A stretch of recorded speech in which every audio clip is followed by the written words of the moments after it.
Good morning everybody. I've put a picture up of my before of my kitchen cupboard. I've not had a sort out for quite a while, so I just wanted to show you the end result. I'll just turn the camera around so you can see. So as you can see, it's looking much better.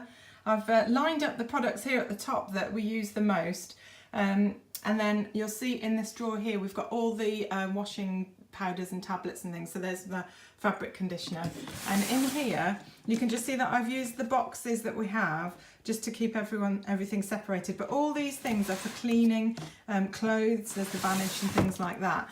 And just up here you can see I've used some Velcro tabs, and I've actually stuck in a magazine holder, magazine file in the top, and that's where all the pesky cling film and foil is now going to live. You can see one we need to use up there.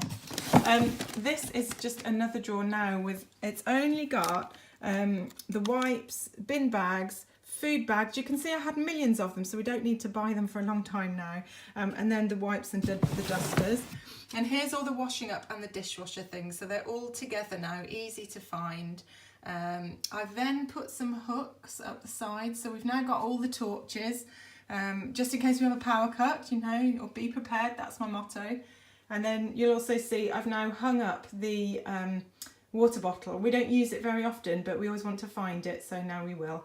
So it looks much smarter. I can see clearly where everything is, and hopefully I and the rest of my house can keep it nice and tidy.